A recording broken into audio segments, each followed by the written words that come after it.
सलाम आदाब सत श्री अकाल, जय हिंद, जोहार। मेरा नाम है अमित कुमार।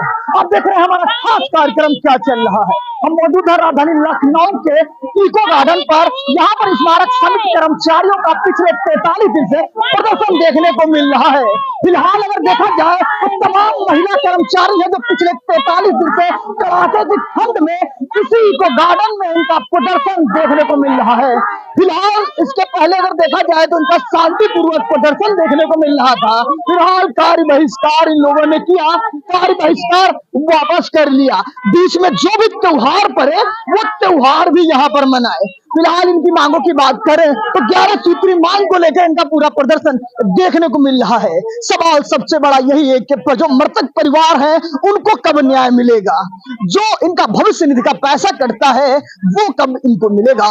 बड़ा घोटाले का अंदेशा कर्मचारी लगा रहे हैं कि इनके साथ कहीं जो इनका भविष्य निधि का पैसा है वो कहीं घोटाला तो नहीं हो गया। ऐसी तमाम मांगों को लेकर ये इसी इको गार्डन में पिछले 43 दिन से प्रदर्शन कर रहे हैं। फिलहाल इनकी नई रणनीति की बात करें तो ये मुख्यमंत्री आवास और विधानसभा घेराव की तैयारी कर रहे हैं। फिलहाल इनकी रणनीति में ये है कि ये अचानक से मुख्यमंत्री आवास घेराव करने के लिए पहुंचेंगे। तमाम महिलाएं हमारे साथ बात करने के लिए, इनसे बात करते हैं। एक मृतक आश्रित परिवार है हमारे साथ बात करने के लिए, इनसे बात करते हैं। क्या नाम है आपका और कहाँ से आप? मैं रामपुर क्षेत्र से हूँ और मुझे यहाँ जिस दिन से धरना हुआ है उसी दिन से यहाँ रह रही हूँ अपने बच्चों को छोड़कर। और मतलब मेरा नाम कमलेश है। मेरे हस्बैंड इसमें नौकरी करते थे तो मुझको बस हक चाहिए।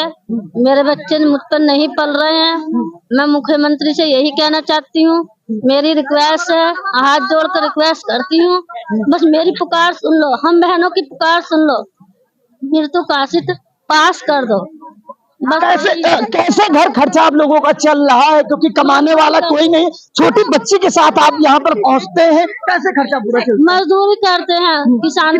कितने बच्चे हैं आपके? 3 बच्चे हैं मुझ पे, 3 बच्चे हैं, उनके लिए मजदूरी करते हैं। जब डेथ हुई थी परिवार को कुछ मिला था? नहीं, कुछ नहीं मिला है। क्योंकि जो भविष्य निधि का आपका पैसा करता था उनकी सैलरी से 10% करता था, क्या कुछ परिवार को पहुँचा है? नहीं, कुछ नहीं मिला है। नहीं, हम तो अपने मजदूरी कर रहे हैं, अपने बच्चों को पाल रहे हैं। सरकारी स्कूल में हमारे बच्चे पढ़ते हैं। कहाँ यहाँ अच्छी खासी नौकरी थी, हमारे हस्बैंड करते थे तो हमारा परिवार सही चल जाता। उन्हीं के सहारे, हमारे परिवार में कोई नहीं है। हम ही इनके माँ है, पिता है, दादी दादा जो भी है हम ही हैं अपने बच्चों के लिए। कोई नहीं हमारे परिवार। बेटा आप धरने में आते हैं, धरने से क्या सीखने को मिला आपको? कुछ पता चलता है? मम्मी क्यों आई है धरना देने के लिए, काहे यहाँ पर आते हो आप? कुछ जानकारी है आपको? हमारे पापा जी के जाते हुए हमारे मम्मी हमारे पापा जी का हक लेने आती थी। हक लेने के लिए आती है। कब से आप लोग यहाँ पर आ रहे हैं? जब से धरना चल रहा है। क्या कहेंगे सरकार से, आपको मुख्यमंत्री से क्या कहेंगे आप? मुख्यमंत्री से ये निवेदन है कि वो हमारे पापा जी का हमारी मम्मी जी को दीजिए। हम भी पढ़ना लिखना चाहते हैं, हम भी IAS ऑफिसर बनना चाहते हैं।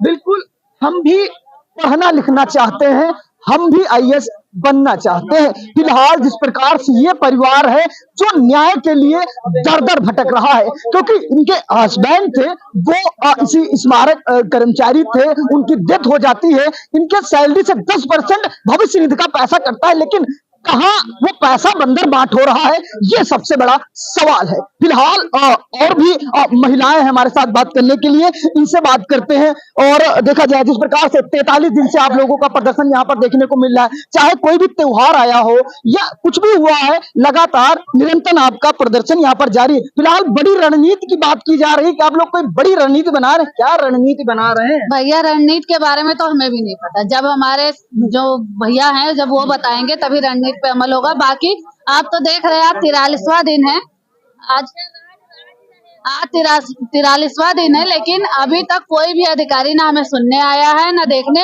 सुनने तो छोड़िए, वो तो ये भी नहीं समझने आया कितनी ठंड में लोग अपने बच्चे लेके आए जो मृतक आश्रित है। आप देख रहे हैं 43वां दिन है आज, वो भी बैठे हैं लेकिन उनके कान पे तो थोड़ी भी जू नहीं रेंग रही है। तो इसका मतलब यही है, या तो वो घोटाला कर चुके हैं या कर रहे हैं। आपकी भी सैलरी से वो 10% जो इनके हस्बैंड की सैलरी से कटता था, कि आपकी भी सैलरी से वो पैसा कटता है? हाँ, हम सबकी सैलरी से कटता है 10%। क्या जानकारी है कि वो पैसा कट के कहाँ पर जा रहा है? नहीं, अभी कोई जानकारी नहीं है। तो आप लोगों को तकरीबन 2012 में शायद आप लोगों को नियुक्ति मिलती है, नियुक्ति 11 में नियुक्ति मिलती है, तब से पैसा आप लोगों का कट रहा है, लेकिन कहाँ बंदर बांट हो रहा है, ना कोई जानकारी बाहर आ रही है। फिलहाल एक जानकारी आई थी कि आपका पैसा जो है कहीं नोएडा में किसी फिल्म सिटी को ट्रांसफर 10 करोड़ रुपए किया गया था। फिलहाल वो रिकवरी हो चुकी है और पहुंच चुका है, तमाम अधिकारी सस्पेंड हुए थे। अब वो सभी कर्मचारियों का पैसा शायद 800 करोड़ से भी अधिक है। तो आपका डेलीगेशन भी पता करने की कोशिश नहीं करता है कि पैसा कहाँ जा रहा है। और फिर आप लगभग 13 से 14 साल तो हो ही गया है नौकरी करते हुए, तो आप लोगों की नींद अब क्यों जागी, अब काहे पता कर रहे हैं पैसा कहाँ चला गया? भैया नींद तो पहले ही जग गई थी, पर संगठन का पता नहीं था। अब अभी हम 10 लोग हैं, 10 लोगों में कुछ एक साथ होना चाहते हैं, कुछ अधिकारियों के साथ रहना चाहते हैं, तो डर के मारे लोग इकट्ठा नहीं हुए। लेकिन जब हमारे अध्यक्ष महोदय जी ने आवाज उठाई तो हम सब लोग उनके साथ चल दिए, क्योंकि उससे मनोबल बढ़ गया। और जब मनोबल बढ़ गया तो हम लोगों में अपनी बातें रखने की क्षमता बढ़ गई। जब क्षमता बढ़ी तो अब अधिकारी क्या कर रहे हैं, हमारी क्षमताओं को तोड़ने का काम कर रहे हैं कि तुम धरना जाओगी तो वेतन कट जाएगा, तुम्हारा चेहरा ही हाईलाइट हो रहा है। अरे चेहरे पे ही हाईलाइट है तो हम जो कह रहे हैं वो भी तो हाईलाइट करिए, जो हमारी मांग है वो पूरा कर दीजिए। तो हमें धरने में बैठने की जरूरत क्या, हम तो अपना काम करके धरने पे बैठे हैं, अपना पूरा काम कर रहे हैं, फिर धरने पे आते हैं। तो कर्मचारी का बस दुख नहीं नजर आ रहा है उन्हें, बाकी सब कुछ नजर आ रहा है। क्या लग रहा है जिस प्रकार से लगातार कार्रवाई पे कार्रवाई हो रही है, लेकिन आपके जो हक है, जो मांग है, वो नहीं पूरी की जा रही। कर्मचारियों के ऊपर कार्रवाई हो रही है, शायद 17 कर्मचारियों के ऊपर शायद बर्खास्त की हुई, उनको ट्रांसफर भी किया गया है, तो जो मांग है वो नहीं पूरा करते, लेकिन लगातार कार्रवाई पे कार्रवाई कर रहे हैं। फिलहाल जिस वेतन में आपका खर्चा नहीं चल पा रहा था, आप लोग खुद कह रहे थे कि बच्चों की पढ़ाई नहीं कर पा रहे हैं, लेकिन अब आपका आधा वेतन हो गया। क्या आधा वेतन में घर गुजारा हो पा रहा है? कहाँ हो पा रहा है भाई, आप ये मुझे बताइए कि जितना हमें मिल रहा है उतने में नहीं गुजारा हो रहा है, तो आधा जो मिला उसमें कहाँ से गुजारा होगा? आधे में तो सिर्फ हम रूम का किराया ही दे पाएंगे, और थोड़ा जो बचा कुचा रहेगा वो हम थोड़ा बहुत दे देंगे।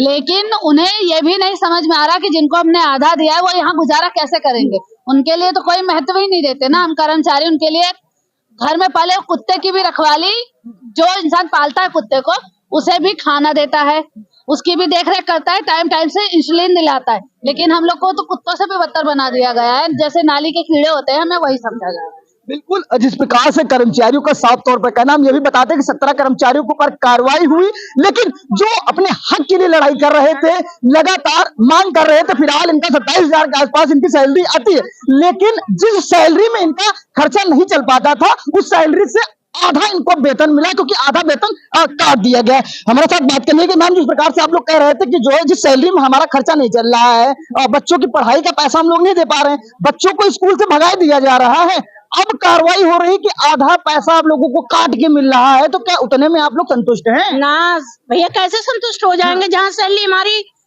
25, 26, 27 आती थी, उसमें से आधी आई है, तो कैसे गुजारा हो जाएगा? हमारा तो वही छिटका के खर्चा दिए, मतलब जो है जैसे किसी का 4,000 देना है तो उसको 1,000 दिया, 500 दिया, ऐसी तो जो कर्मचारियों ने काटा सबकी भैया किस्तें जा रही हैं। 11-11 हजार रुपए जो अपना मकान लेके बनाए हैं, सब लोन पे ही तो बनाए हैं, तो किस्तें ही इतनी महंगी जा रही है, तो बताओ खर्चा पूरे महीने का ऐसी तैसी हो गई। हम लोग उधार लेना शुरू हो गया दुकानों से, और हर एक चीज से मकान मालिक का रोकना पड़ा, रिक्वेस्ट करनी पड़ी।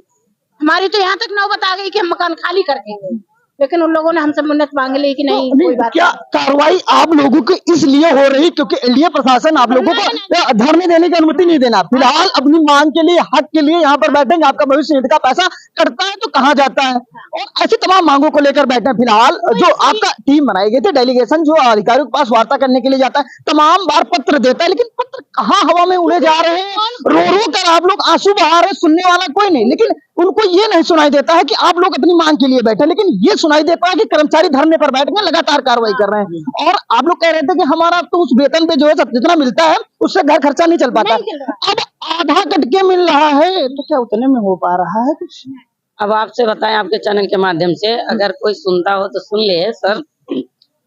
14,000 रुपया आया, 5,000 रुपया रूम किराया दिए, 1,000 मैंने बिजली का बिल दिया, 6,000 हो गया, 4,000 बच्चे की फीस दे दी, और 3,000 का मैं घर का इसे नॉर्मली सामान सिर्फ लाई थी थोड़े थोड़े कि महीने का काम चल जाए। आज के डेट में मेरे पास 1 रुपया नहीं है, मेरे पास 1 रुपया नहीं है।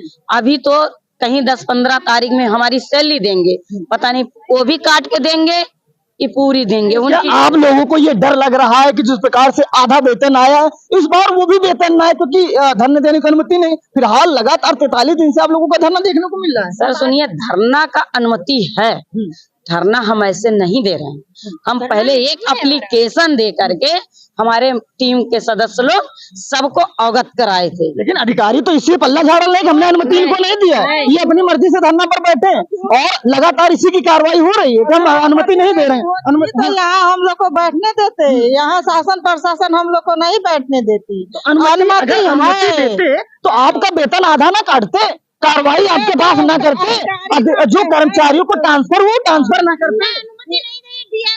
ये सब अनुमति मिली है, ये मनबड़ई से अपना काटे हैं सब कि ये लोग धरना खत्म कर दे, बैठ जाए, चाहे गुलामी करे वही अधिकारी के घर में काम करे, इसीलिए ये सब किया जा रहा है। 1 मिनट हम आपसे बता रहे हैं, जब हमारी भर्ती हुई थी तो 90 पोस्ट था इसमें, और स्मारक समिति में वित्त प्रबंधक से लेके सहायक प्रबंधक कुक मतलब 90 पोस्ट हुई थी। हम इतना कुक का मतलब पोस्ट का नाम नहीं बता पाएंगे, मैंने बता रहे हैं 90 पोस्ट था, उसमें पेपर में था और सारी की नियुक्ति वहीं से हुई। ठीक, अच्छा, ये और सारी समस्याएं सिर्फ पुनरीक्षित वेतन छोड़ के 11 सूत्री मांग हम अधिकारियों का भी लेके बैठे हैं, सबका है, जितने 90 पोस्ट वाले हैं। आज ये झूठ बोल दे, हम आप मीडिया हो, हम आपसे बात कर रहे हैं, हमारी ये रिकॉर्ड हो रही है तो हमारा सब कोई सुनेगा। और गोपनीय बात मैं किसी से कमरे में बात करूं तो वो निकार जाए कि मैं नहीं किया, मेरी ऐसी कोई बात नहीं हुई, तो उसका हम सफाया क्या दे सकते हैं। बकिर यहाँ सर मैं सभी का मांग लेकर के इस धरना स्थल पे बैठी हूँ, मैं सबका मांग लेके इस धरने स्थल पे बैठी हूँ। हमारे भाई आदित्य को उन लोग ने कहा कि आप आगे चलिए, पीछे हम लोग का साथ है, अब इनका साथ कहाँ चला गया? सस्पेंशन लेकर जब आगे आप लोग पहुंचे थे तब आधा वेतन हो गया था, कार्रवाई हो गई थी, 17 कर्मचारियों को बर्खास्त कर दिया गया था, उनको जो है बादलपुर ट्रांसफर कर दिया गया था। अब जब विधानसभा जब पहुंचेंगे तो बड़ी कार्रवाई हो सकती है, कैसे डर नहीं लगता है? नहीं, एक मिनट सुनिए दीदी, हम वही सूप का बच्चा सूपे में रहे, बाहर नहीं निकलेगा। हम सूप के बच्चे नहीं हैं, हम गवर्नमेंट के कर्मचारी हैं, हम जाएंगे। ठीक, ये कार्रवाई करें, हम संवैधानिक तरह से अपने कार्रवाई को वापस कराएंगे। अरे तो ये जाएंगे 43 दिन से क्या नहीं जाएंगे वाली तो बात है, 43 दिन से आप लोग कर रहे हैं, तो अधिकारियों को यही लगता है अब नहीं जाएंगे, डर गए हैं, कार्रवाई से डर गए हैं। ऐसा है, हम इस चीज को साफ साफ दिखा देंगे। बकिर मैं इस अधिकारियों को, पुलिस प्रशासन को, मुख्यमंत्री को मैं किसी को नहीं बताऊंगी। मैं अकस्मात जैसे एक मतलब आक्रमण किया जाता है उसी तरह से मैं जाऊंगी आक्रमण करने, मैं अचानक जाऊंगी, मैं किसी से बता के अपनी सुनिए भैया, मैं अपनी मांग मांगने जाऊंगी, मैं उनसे भीख मांगने नहीं जाऊंगी, मैं अपना अधिकार मांगने जाऊंगी। मुझे 12 साल तो हो गया, 13 साल नौकरी करते हुए। यहाँ प्राइवेट कंपनी में लोग साल भर नौकरी कर लेते हैं, तो विधानसभा सुनिए, विधानसभा घेराव करने के लोग जाते हैं, उनके ऊपर लाठी बरसा दी जाती है, फिर इको गार्डन भेज दिया जाता है। लाठी खाने के लिए हम तैयार हैं, हम ऐसी महिला हैं, हमारा इसी विधा में तुक लिखी होगी तो मैं लाठी खा के मर जाऊंगी, मगर अपना अधिकार मांग के रहूंगी, मांग के रहूंगी। हम यही कहना चाहती हूँ, लाठी के डर के वजह से हम ना जाएं, ये हमको जीवन भर मारे, हम वो लाठी खाते रहे, रोज रोज से मरना, एक दिन मर जाए सबसे बड़ा है। अध्यक्ष जी अभी सुन रहे थे कि आपके कान में कुछ खुसुर फुसुर करके गए थे, कहाँ बता गए हैं? काहे बताई? नहीं बताएंगे। अरे बता दीजिए। नहीं बताएंगे। अरे बता दीजिए। नहीं बताएंगे। नहीं, जो हमारा लीडर हमको बताए, हम चली सबको पुआए, सबको बताए, हम नहीं बताएंगे। हम अपने भाई के साथ हैं, हमारा भाई साथ है, जहाँ हमारा भाई कहेगा वही हम करेंगे। हम उसी दिन राखी बांधेंगे, जिस दिन हमारी मनोकामना पूरी हो जाएगी उसके पहले भी बांधूंगी, क्योंकि मेरा भाई है। मैं अपने भाई के साथ मरने और जीने का कसम खाई हूँ और रहूंगी। मैं हटने वाली महिला नहीं हूँ। हाँ, मैं मरूंगी तो अपने भाई के साथ मरूंगी, जीऊंगी तो अपने भाई के साथ जीऊंगी, अधिकार अपने भाई के साथ लेकर रहूंगी। हम अधिकार मांग रहे हैं। हाँ, हम किसी का घर नहीं छीन रहे हैं, किसी की जमीन नहीं लिखा रहे हैं। चलो दूसरे से बात करते हैं। जिस प्रकार से ये कह रहे थे कि 5,000 रूम का किराया देते हैं, 2-3 हजार बच्चों में चला जाता है, घर खर्चा में चला जाता है, 14,000 मिला है। बड़ी कार्रवाई के लिए जाएंगे विधानसभा, उससे भी आधा कर देंगे, कहाँ बचेगा? वो कर चुके, उन्हें जितना करना था। अब इससे आगे उनके बस की नहीं है। उनको डराना था, वो डरा लिए। अब हम तो जितना उन्हें डराने की कोशिश करी है, हम उतना ही और ज्यादा निडर होके खड़े हुए हैं। तो ये जानते हो, एक बार जब व्यक्ति जेल चला जाता है ना, तो वो पक्का बदमाश बन के निकलता है, उसे फिर कोई रोक नहीं पाता। वही हाल हम लोगों का हो गया है। जितना उनने कार्रवाई करी है, उतना ही हम निडर हो गए हैं। निडर हो गए हैं। और बिल्कुल आप कुछ कह रहे थे, कहाँ से आप आते हैं, कहाँ के रहने वाले? हम संत कबीर नगर जिला के हैं। तो आपका भी वेतन कटा है?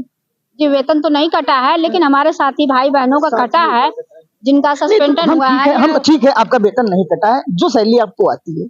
लेकिन संत कबीर से नगर से आके लखनऊ में रहना, क्या पर्याप्त तो आप लोगों का वेतन है या उतने में आप लोगों का गुजारा हो पाता है? ना ही गुजारा हो पाता, ना ही हम लोगों का पर्याप्त वेतन मिलता है। अगर पर्याप्त वेतन मिलता या गुजारा होता तो हम लोग इस तरह से धरने पर न बैठते यहाँ पर।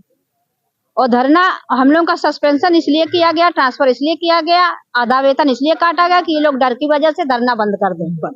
बिल्कुल। अगर धरना अब हमको बंद नहीं करना, क्योंकि एक हमारे भाइयों बहनों का कट चुका है, तो अगर हमारी भी पूरी सैलरी काटना है, हमको भी सस्पेंड करना है, वो कर दें, लेकिन मेरा हक वापस दे दें। हक वापस कर दे। बिल्कुल, ये तमाम बात करने के लिए हमारे साथ तमाम कर्मचारी थे, स्मारक कर्मचारी, जो अपने मांग को लेकर 43 दिन से लगातार इको गार्डन पे धरने पर बैठे हैं। तमाम वो मृतक आश्रित परिवार का भी हमने दुख बताया, दिखाया कि जिस प्रकार से उनकी सैलरी से जो 10% भविष्य निधि का पैसा कटता था, वो कहा जाता है। उनके परिवार का जो मुखिया है वो चला गया, परिवार एक एक दाने के लिए मोहताज हो चुका है। परिवार जो है लगातार इको गार्डन पर 43 दिन से बैठा है, अपने हक के लिए बैठा है। उसी कर्मचारी की बात नहीं कर रहे हैं, 170 कर्मचारी से अधिक मौत हो चुकी है। धरना जब से चालू हुआ 5-6 कर्मचारियों की मौत हुई है। आरोप सबसे बड़ा यही लग रहा है कि इलाज के अभाव में कर्मचारी लगातार दम तोड़ रहे हैं। अगर उनको सही से इलाज मिल जाता तो उन कर्मचारियों की मौत ना होती।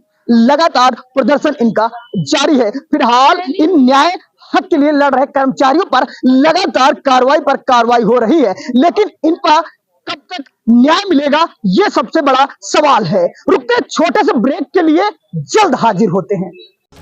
राम राम, आदाब, सत श्री अकाल, जय हिंद, जोहार। मेरा नाम है अमित कुमार। हम दिखाएंगे 2024 इलेक्शन के असल मुद्दे। जवानों का रोजगार देश का सबसे बड़ा मुद्दा कब बनेगा? क्या बढ़ती महंगाई 2024 इलेक्शन पर डालेगी असर? क्या 2024 इलेक्शन धर्म और जाति पर होगा? इलेक्शन मंदिर और मस्जिद पर कब तक? हम दिखाएंगे 2024 इलेक्शन से जुड़े हर छोटे बड़े मुद्दे। देखिए सिर्फ इंडिया वॉइस 18 पर। बिल्कुल, एक बार ब्रेक के बाद फिर स्वागत है। हमारे साथ बात करने के लिए तमाम वो महिला कर्मचारी थी और लगातार अपना दुख जो है वो बयां कर रही थी। हमारे साथ बात करने के लिए जो इस धरने को पूरा संचालन कर रहे हैं आदित्य जी, बड़े रणनीति की तैयारी कर रहे हैं। आप कर्मचारियों के कान में कुछ गुपसुप हो रही है, क्या गुपसुप हो रही है? हमने डेट सुनिश्चित की है कि किस डेट में और किस समय पे माननीय मुख्यमंत्री जी के आवास पर जाना है। किसी को कानों कान खबर नहीं होगी। 43 दिनों से अगर सरकार के कानों में जू नहीं रेंग रहा है, शासन में बैठे हुए उच्च अधिकारियों के कानों में जू नहीं रेंग रहा है, स्मारक समिति अध्यक्ष और LDA-BC साहब के कानों में जू नहीं रेंग रहा है, तो ठीक इसी प्रकार से हमने जो रणनीति बनाई, किस डेट में और किस समय माननीय मुख्यमंत्री जी के आवास पर हम लोग जाएंगे, पूरे जनबल के साथ जाएंगे। तो ये हाथ में कौन सा पोथी पत्रा लिए हैं? ये 800 करोड़ का पैसा जो गमन हुआ है, उसमें से कुछ हिस्सा का जो पोल खुला हुआ है, मैं उसका प्रूफ लेकर के घूम रहा हूँ। क्या है, कुछ दर्शकों को भी बताइए। बिल्कुल बिल्कुल, ये देखिए, आप देख सकते हैं, बाइक चोर बन गया स्मारक समिति के खाते का संचालक। बिल्कुल सारा कर्मचारी है। करोड़ों के घोटाले में राइट पे कंपनी के डायरेक्टर गिरफ्तार, एक और निदेशक गिरफ्तार। तो हम लोगों ने उससे साध लिए, ऐलान नहीं करेंगे। बैंक प्रबंधक के खिलाफ भी सबूत की गिरफ्तारी तय। अभी तक तो हम लोग चार दीवारी के अंदर ये सब पिछले साल की है। ये पूरी तरीके से गमन हो चुका। फैसले से 5 दिन पहले खुल गया खाता। स्मारक समिति के लेखाकार ने रची थी साजिद गमन की, केवल ये लेखाकार को फंसाया गया। इसमें नियुक्ति प्राधिकारी LDA BC साहब, LDA सचिव जो स्मारक समिति के मुख्य प्रबंधक, वित्त प्रबंधक विजय सिंह WO, प्रबंधक प्रशासन जो पूर्व में थे वर्तमान में है। वर्तमान वाले तो अभी आए हैं, बिल्कुल उनका तो कोई रोल ही नहीं है। जस्ट अभी 6 जनवरी को आए हुए हैं, 4 जनवरी को। और जो सहायक प्रबंधक प्रशासन और समस्त परिक्षेत्र प्रबंधक, सहायक प्रबंधक, ये सबकी मिली भगत है, सब शामिल है इस पे गमन में। इसीलिए इनको अपना हक नहीं चाहिए, NPS का खाता नहीं चाहिए। अगर इनका ये लोग गमन नहीं किए होते तो ये लोगों के भी जो है धड़कने तेज होती कि हमारा पैसा डूब गया। एक 10 करोड़ रुपए वो नहीं जिक्र किए जो फिल्म सिटी को ट्रांसफर किया गया था, उस पर भी बड़ी कार्रवाई हुई थी, अधिकारियों को सस्पेंड किया गया था। क्या जवाब दे रहा? बिल्कुल अगर कुछ ये देख सकते हैं, बैंक ने नहीं लौटाए 10 करोड़, स्मारक समिति ने भेजा नोटिस। आज जवाब दे चुका है। आप ये देख सकते हैं, मैं आपको पेपर दिखा दूं, कर्मचारियों के PF हड़प कर बनाई फिल्म, किसी वक्त किसी ये सारी चीजें हैं, ये हमारे पास प्रूफ है। इसी प्रकार से ये हमारे स्मारक समिति का पूरा पैसा जो है या हड़प चुके हैं, 800 करोड़ रुपया डकार चुके हैं। अब इनकी अगर नौकरी भी चली जाती है तो इनको अब कोई डर नहीं है, लेकिन हम अपना पैसा लेकर के रहेंगे। ये हमारे गाढ़ी कमाई का अंश है जो हमारे बुढ़ापे में अपने बच्चों के भविष्य के लिए, शादी ब्याह या अच्छी शिक्षा के लिए हम निकासी कर सकते। एक जानकारी ये आ रही कि जो आपका भविष्य निधि का पैसा कटता है तकरीबन 10 करोड़ से अधिक हो चुका है। ये एक बैंक से दूसरे बैंक ट्रांसफर हो रहा है, इधर से कुछ दिन रहता है, कुछ 10 करोड़ से अधिक नहीं हो चुका है। 2011 से अगर देखा जाए तो ये लगभग 800 करोड़ हो चुका है। 800 करोड़ हो सकता है कि प्लस हो, ये तो लगभग में है 800 करोड़। तो इस पैसे को, जो हमारा भविष्य निधि का पैसा ईमानदारी से कटवाया है हमने, हमारी ईमानदारी के साथ ही हमारे खातों में जमा करा दिए जाए। हमारी कोई बैर नहीं किसी अधिकारी से। अगर वो दोषी पाए जाते हैं तो माननीय मुख्यमंत्री महोदय जी का बुलडोजर चलना चाहिए, उनकी आय से अधिक संपत्ति की जांच हो। और 5300 कर्मचारियों के परिवार में इन्होंने डकैतियां डाली। इन अधिकारियों ने 5300 कर्मचारियों के परिवार में डकैती डाली है भविष्य निधि के पैसे में। इन पर तो देशद्रोही का मुकदमा होना चाहिए, इनका आजीवन कारावास होना चाहिए, जेल जाना चाहिए इनको। इनकी तो नौकरी खत्म कर देनी चाहिए। अधिकारियों पे तो कार्रवाई नहीं हो रही, लेकिन आप पे उस कार्रवाई बिल्कुल, वही तो मैं कह रहा हूँ। इन 43 दिनों में अगर कुछ हुआ है तो सिर्फ 17 कर्मचारियों को सस्पेंशन हुआ है, 17 कर्मचारियों को नोएडा बादलपुर स्थानांतरण हुआ है, 300-400 कर्मचारियों का आधा वेतन रोक दिया गया है। इन 43 दिनों में हमारी 12 मांगों में 4 मांगे, 5 मांगे, 6 मांगे भी पूरी कर देते तो हम धरना खत्म कर देते। अभी भी खत्म कर दे, सस्पेंड कर दिया है, हमें कोई दिक्कत नहीं। हम नोएडा बादलपुर चले जाएंगे, सस्पेंड रह लेंगे, कोई दिक्कत। अभी भी मांगे पूरी कर दे। नहीं, हमने डेट तो सुनिश्चित कर ही दी है, माननीय मुख्यमंत्री महोदय जी के आवास पर जाएंगे। कब जा रहे हैं? हम डेट बताएंगे ही नहीं। हमने बता दिया ना मीडिया को पता होगा, ना यहाँ के पुलिस प्रशासन को पता होगा, ना LIU के ऑफिसरों को पता होगा। हम जाएंगे, डराने के लिए तो नहीं कर रहे हैं। नहीं, डराने के लिए नहीं। देखिए, हम लोग डरे नहीं है। डरना होता तो सस्पेंशन के बाद भी हम बैठ जाते, स्थानांतरण के बाद भी बैठ जाते, 400 कर्मचारियों का वेतन कटा तब भी बैठ जाते। हमारे अंदर से डर खत्म हो चुका है। हम करो या मरो के लिए अब निकल चुके हैं घर से। मैंने तो सर पे कफन बांध रखा है। बांधा नहीं है, लेकिन मैंने मान लिया कि मेरे सर पे कफन बंधा है। अगर वो 1 से 71 परिवार को सेवा में नहीं लिया जा रहा, आश्रित परिवार को, तो मैं भी अपनी गिनती उसी आश्रित परिवार में करता हूं। मैं स्मारक समिति के कर्मचारियों के लिए कुर्बानी दे दूंगा, मुझे कोई दिक्कत नहीं। अगर उनका परिवार पल रहा है तो मेरा भी परिवार उसी प्रकार से पल जाएगा। ये तो अपने जो परिवारों को जो भविष्य निधि का पैसा करता है, तमाम कर्मचारियों की मौत हुई। धरना जब से चालू हुआ था कई कर्मचारियों की मौत हुई। अच्छा, कितने कर्मचारियों की मौत हुई जब से धरना यहाँ पर चल रहा है? धरने के दौरान इस 43 दिनों में 4 कर्मचारियों की मौत हुई। तो क्या उन परिवारों को भविष्य निधि का जो पैसा करता था, या परिवार मृतक आश्रित परिवार को कुछ मिलता है पैसा? 171 परिवार में मैं गारंटी के साथ, चैलेंज के साथ बोलता हूं कि 5 से 10 कर्मचारियों का भविष्य निधि का पैसा वापस हुआ होगा। बाकी का 160 कर्मचारियों का पैसा अभी भी स्मारक समिति पे ही पड़ा होगा। 1 लाख रुपया जो उनका इंश्योरेंस का पैसा मिलता था, उसमें भी जो हमारे विभाग के LIC के ऑफिसर बैठे हुए हैं, उसमें भी 1 लाख में 10-20 हजार 30 हजार रुपया रिश्वत लेने के बाद ही उसका 1 लाख रुपए की वापसी करते हैं। तो ऐसी मानसिकता के जो ऑफिसर बैठे हुए हैं तो क्या होगा, कुछ नहीं हो सकता उनका। इसलिए हमने जो रणनीति बनाई है, हम लोग जाएंगे जाएंगे जाएंगे। तो क्या जो रणनीति तैयार किया है, क्योंकि देखा जाए राजनीतिक दल का सपोर्ट मिल रहा था, तो उस रणनीति में विधानसभा घेराव की बात ही कर रहे हैं कि वहां पहुंचेंगे, मुख्यमंत्री आवास पहुंचेंगे, तो क्या राजनीतिक दल का भी समर्थन इसमें रहेगा उस पर? देखिए, मैं आपको स्पष्ट कर दूं, राजनीतिक दल का समर्थन नहीं रहेगा इसमें। हमारे पास समर्थन के लिए कमी नहीं है। ग्राम पंचायत सफाई कर्मचारी के अध्यक्ष इसी मंच से ऐलान करके गए हैं कि 1 लाख कर्मचारी जो सफाई कर्मचारी ग्राम पंचायत के सफाई कर्मचारी नियुक्त किए गए हैं, वो 1 लाख कर्मचारी आपकी बताई हुई डेट और समय पर उपस्थित होंगे। सफाई कर्मचारी महासंघ के अध्यक्ष प्रदेश का एक सफाई कर्मचारी लखनऊ में दिखाई देगा, जो डेट हमने सुनिश्चित की है। उनको केवल बताना है और वो कर्मचारियों के पास मैसेज पहुंच जाएगा। उस डेट पे लखनऊ में त्राही त्राही होगी। 3 से 4 लाख कर्मचारी हम लोग लखनऊ माननीय मुख्यमंत्री जी के आवास पर जाएंगे और अपनी व्यथा बताएंगे। अन्यथा उससे पहले भी अगर चाहे तो माननीय मुख्यमंत्री महोदय हमारी वार्ता को सुने और हमारी मांगों को पूरा करें। अच्छा, एक बड़ा आरोप लगता है कि समिति भंग करने की कार्रवाई होती है, जो समिति बनाई गया है उस पर लगातार आप लोग ये कर रहे हैं। देखिए, समिति भंग करने की जो कार्रवाई चल रही है, कोई साधारण समिति नहीं है। किसी के अंदर इतना दम नहीं है। मैं कह रहा हूँ, अगर समिति भंग भी कर देते ना तो मुझे कोई फर्क नहीं पड़ रहा।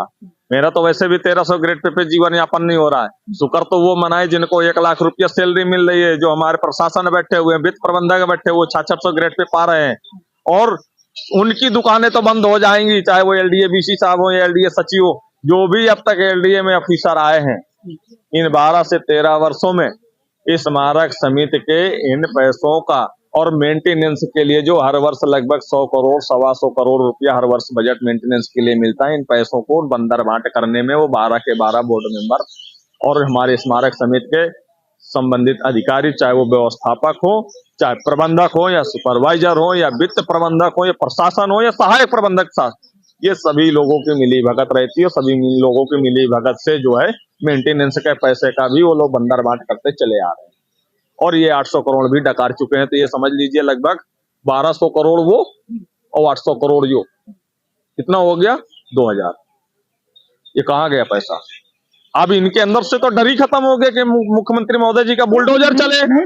माननीय मुख्यमंत्री महोदय का चाहे बुलडोजर चले या कुछ भी चले, हम तो 2000 करोड़ डकार ही चुके हैं इन 12 सालों में, तो उन्हें कोई फर्क ही नहीं पड़ रहा। लेकिन मैं इतना दावे के साथ कह सकता हूं कि माननीय मुख्यमंत्री महोदय संज्ञान में ले लिए ना, तो हलफ में हाथ डाल के वो पैसा पूरा खींच के कर्मचारियों के अकाउंटों में जमा करवा देंगे। 12 साल से आप लोग नौकरी के लिए तब कहाँ थे? तब नहीं पता चला था कि भविष्य निधि का पैसा कट रहा है, कहाँ जा रहा है? एक धैर्य होता है, जिस प्रकार से धैर्य के साथ हम 43 दिन से धरने पर बैठे हुए, उसी तरीके उसी धैर्य के साथ हम विश्वास अपने अधिकारियों पर विश्वास करके जो है 12 वर्ष काट दिए। जब हम देख रहे हैं कि अब ये हमारी सुनेंगे ही नहीं, ये हमारी मांगों पर शासनादेश निर्गत ही नहीं कर रहे हैं, तो इन 12 वर्षों में कभी धरना प्रदर्शन नहीं हुआ। एक बार हुआ था 2014 में, 1090 चौराहा जाम किया था। उस समय समाजवादी पार्टी की सरकार थी, माननीय मुख्यमंत्री अखिलेश यादव जी हुआ करते थे। उस समय 6 से 7 घंटे यातायात प्रभावित रहा है। उस समय भी लाठियां खाई थी, उस समय भी आंसू गोले खाए थे। इस बार अगर माननीय मुख्यमंत्री महोदय जी के, योगी जी के राज्य में अगर तोप के गोले भी दाग दिए जाएंगे तो उसके लिए हम हंसते हंसते शहीद हो जाएंगे, लेकिन अपनी मांगों को मनवाएंगे। इस पे एक रोकना चाहते हैं। पिछली बार बता रहे 2014 में हमने जो है 1090 पे धरना दिया था, अखिलेश की गवर्नमेंट थी, तब अखिलेश यादव को नहीं समझ में आया था इनकी मांग क्या है। अभी हाल ही में डेलीगेशन भेजे थे। हाँ, मैं आपको बता दो, उस समय 2014 में जब लाठियां खाई थी तब हम लोगों को डीए इंक्रीमेंट लगा था, वरना उससे पहले हम लोग 8461 रुपया में जीवन यापन कर रहे थे। उसी डीए इंक्रीमेंट के बदौलत जो है आज हम थोड़ा बहुत खा पा रहे हैं और थोड़ी बहुत अच्छी शिक्षा बच्चों को दिला पा रहे हैं। वो भी जो डी इंक्रीमेंट हमने लाठियां खा करके पाई है, उसको भी 2023 में जो हमारा बेसिक पे जो 4440 से 7440 का था, वो उससे प्लस जाने के वजह से जो है इन्होंने वेतन वृद्धि भी रोक दी, तो 1400 ग्रेड पे का। अगले ये 2024 में जुलाई में जो है 1300 ग्रेड पे के जो है कर्मचारियों का लगभग 3500 कर्मचारियों का वेतन वृद्धि रोक दी जाएगी। ये कहाँ का न्याय है? अगर आप 1 रुपया बढ़ा नहीं पा रहे तो रोकने का किसने आपको अधिकार दे दिया? क्या उसके लिए शासन से मंजूरी ली? नहीं ली। केवल एक शासनादेश का हवाला देते हुए तुरंत रोक दिया। उसके लिए भी शासन से अनुमति लेनी चाहिए। जिस प्रकार से हमारी पुनरीक्षित वेतनमान, स्थायीकरण, एनपीएस, सवेतन चिकित्सा प्रतिपूर्ति, मृताश्रित परिवार को सेवा और जो है हमारे कर्मचारियों को दीपावली बोनस, ये सारी मांगों के लिए जैसे हमारी एक फाइल बना करके शासन में भेजी है, तो उसकी भी भेजते, देखते कैसे संस्तुति मिल जाती। ये मनमाना आचरण चल रहा है और कुछ नहीं है। ये कुल मिला करके हमारे अधिकारी कर्मचारियों को जीने नहीं दे रहे। ये सोचते हैं कि 171 कर्मचारी मर गए, वैसे ये जो है 4000 हैं वो भी धीरे धीरे मरी जाएंगे, हम लोग बैठ के आराम से राज करेंगे। भविष्य निधि का पैसा डकार ले। बिल्कुल बिल्कुल, इसीलिए डकार गए हैं, तभी तो वो उन लोगों के उन कानों में जू नहीं रेंग रहा है। लेकिन अब जू रेंगेगा, कैसे रेंगेगा, वो माननीय मुख्यमंत्री महोदय उनको घसीटेंगे। बिल्कुल, ये बात करने के लिए तमाम स्मारक कर्मचारी थे जिनका साफ तौर पर कहना है कि ये सबसे ज्यादा अगर इनकी बड़ी लड़ाई है तो इनका जो भविष्य निधि का पैसा 800 करोड़ कटता है, उसकी जांच हो, वो पैसा कहाँ जा रहा है। फिलहाल इन कर्मचारियों का कहना है कि वो पैसा एक बैंक से दूसरे बैंक इसलिए ट्रांसफर हो रहा है ताकि उसका ज्यादा से ज्यादा ब्याज मिल सके। फिलहाल वो परिवार, मृतक परिवार लगातार न्याय की गुहार लगा रहे हैं। फिलहाल जिस प्रकार से इन्होंने कहा है कि 170 से अधिक कर्मचारियों की मौत हो चुकी है, परिवार को कुछ नहीं मिला और वो भी न्याय की लड़ाई इसी इको गार्डन में और लड़ रहे हैं, और वो भी कर्मचारी इसी कहीं स्मारक में नौकरी करते होंगे। आज उनका परिवार इसी इको गार्डन में अपने हक के लिए लड़ रहा है। जिस सैलरी में इनका घर गुजारा नहीं होता था, लेकिन अब कार्रवाई हुई, आधा वेतन इनको मिल रहा है। अब इनका कहना है कि जिसमें बच्चों की पढ़ाई या तमाम ऐसी चीजें हमारा नहीं हो पाता था, लेकिन जब आधा कर दिए उससे इनका कुछ गला नहीं होने वाला है। लेकिन अब ये साफ तौर पर कह रहे हैं कि वेतन चाहे आधा काटे पूरा काटे कोई फर्क नहीं पड़ता है। कर्मचारी अब रिसिया गए हैं। अब लगातार इनका धरना इसी इको गार्डन में जारी रहेगा। आगे की रणनीति की बात करें तो मुख्यमंत्री आवास या विधानसभा घेराव तक की तैयारी कर रहे हैं। फिलहाल देखना होगा कि भ्रष्ट अधिकारियों के ऊपर कब कार्रवाई होती है और मृतक आश्रित परिवार को कब न्याय मिलता है, यह सबसे बड़ा सवाल है। लगातार न्याय की लड़ाई में इन कर्मचारियों को 43 दिन हो चुका है। फिलहाल इन कर्मचारियों को कब न्याय मिलेगा, यह सबसे बड़ा सवाल है। सहयोगी जयशरण तिवारी के साथ अमित सिंह, इंडिया वॉइस 18, लखनऊ। राम राम, आदाब, सत श्री अकाल, जय हिंद, जोहार। मेरा नाम है अमित कुमार। हम दिखाएंगे 2024 इलेक्शन के असल मुद्दे। जवानों का रोजगार देश का सबसे बड़ा मुद्दा कब बनेगा? क्या बढ़ती महंगाई 2024 इलेक्शन पर डालेगी असर? क्या 2024 इलेक्शन धर्म और जाति पर होगा? इलेक्शन मंदिर और मस्जिद पर कब तक? हम दिखाएंगे 2024 इलेक्शन से जुड़े हर छोटे बड़े मुद्दे। देखिए सिर्फ इंडिया वॉइस 18 पर।